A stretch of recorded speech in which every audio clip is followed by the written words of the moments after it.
Welcome, anime lady fans and Young Justice Season 3 Outsiders Episode 10 Exceptional Human Beings. And that's what we're reviewing. If you're not a fan of Young Justice or DC, why are you watching us? And if you are watching us for a reason, then legend do that. Sam the Manga Man. Guys, we're reviewing Young Justice Episode 10. Guys, we're excited. Let's just go straight to the review. Don't forget, like the video, comment below what you thought about the episode, and most important thing, subscribe.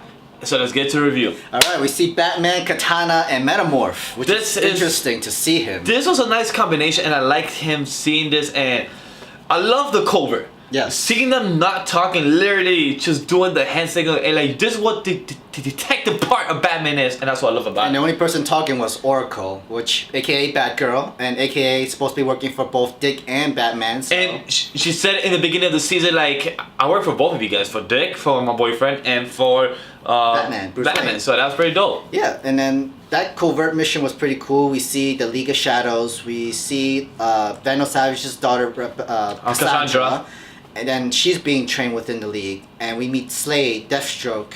He's now the permanent position of the Light member. So yeah, he's a permanent. He was going to be in charge of the new League of Sands, but yes, they gave it to Lady Shiva, so that's pretty cool. But then Lady Shiva is now not just the leader of the League of Shadows, but also the mercenary for the Light. Yeah, and also was pretty dope that she also got in charge to train Cassandra, and Deathstroke was putting little small remarks saying that, oh, you're training Cassandra, now how does that feel? Do you feel like you have too much on your plate? Like, when I feel like I'm being disrespected, you will know. And I love that, like, Lady Shiva don't care, man or woman, who you are, she will put you in your place. And I love that. Like, if you know the DC comic and the DC universe, she's one of the top 3 known assassins and best in combat. She's much better than Batman. She's that good. She's behind what's this dude?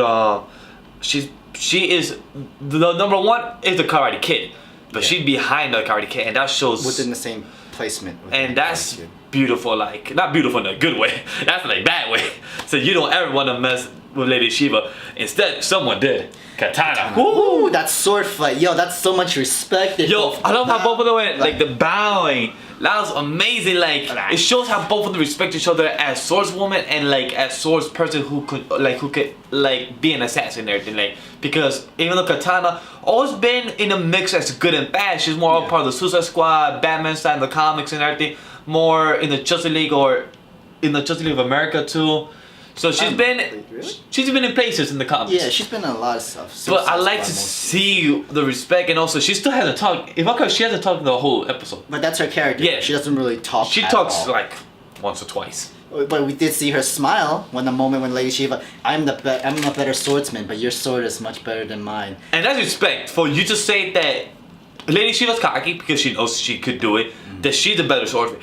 But you, Katana, has a better sword. But I will take that when I kill you. And then you see like Katana smiling at that, like you could try. Yeah, like that's her saying, bitch, you could try, but you will fail. But I wish the fight was more containment. Oh, more meaning not the mixed match. Oh. Meaning from Batman to Bane, that was containment still. But Katana and Lady Shiva switch with Metamorpho and Deathstroke. Yeah. That was not bad in a good way, but like I enjoyed the mixed match, but I wish it was more containment. I wanted to see who would have won and have like a round 2 rematch in the future. I agree. So that was what was sad in my end. So I wish that we could have seen that more. But I love the voice actor Brion himself, because Deathstroke, aka Slade Wilson, was the same voice actor for Metamorpho. And that was pretty dope because they're 2 different personalities. You wouldn't even know it's the same person too. That's unless you say for the end credit, like me. I didn't say for the end credit, but this guy does. I did. And he read it. I was like, wait, what? He told me 2 news before we start recording. Jesse McCartney was playing Nightwing for my whole entire life. For Young Justice. I was like, wow.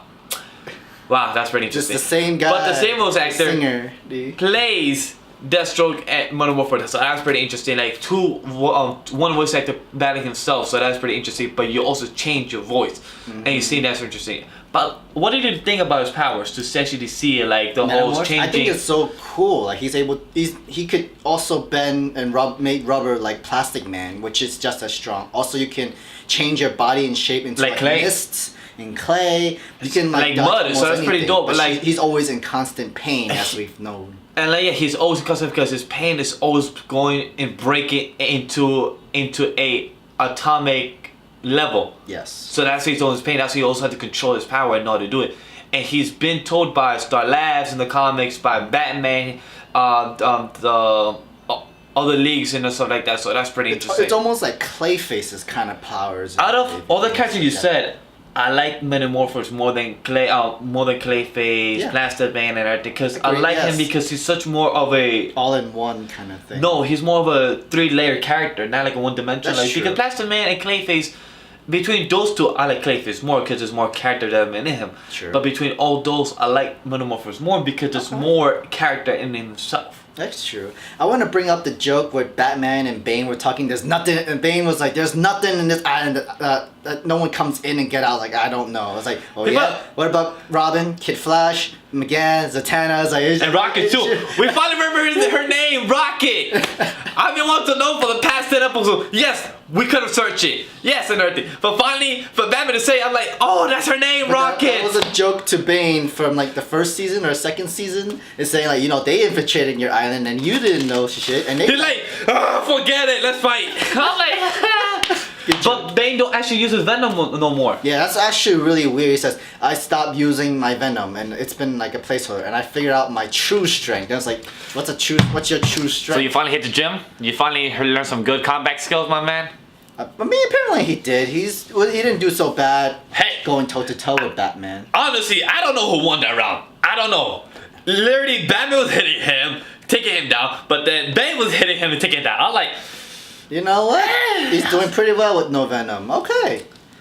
But that's what's big about this episode. We could talk about the Victor and the Cyborg and the McGann and them going to school more in the next review because that's more big concentrated in the next episode. It's true because it did go back and forth we have that by transitioning. In that one small transaction scene where we see Cheshire and Roy Harper or Will Harper, pretty much they kind of reignite, but Cheshire didn't want to do it. It was like her. No, he tried to reunite it. He tried to bring it back, but Cheshire she just said no. couldn't do it. Yeah. But we could go more in depth with that next episode because this was more the subplot A. There's subplot B and C, but we could go more into that next episode. Or unless you want to hit that now because that's more bigger in the next episode, but the high school thing. I think it's much better for the next episode because that's more condensed. That came even more together in a way. So other than that, if we missed anything about subplot A and anything like that, let us know down in the comment below. That's why guys like the video and subscribe most importantly. Other than that, guys, hashtag Young Justice and Outsiders, hashtag Anime Lately, and hashtag DC Comics, guys. Talk to you guys later. Peace.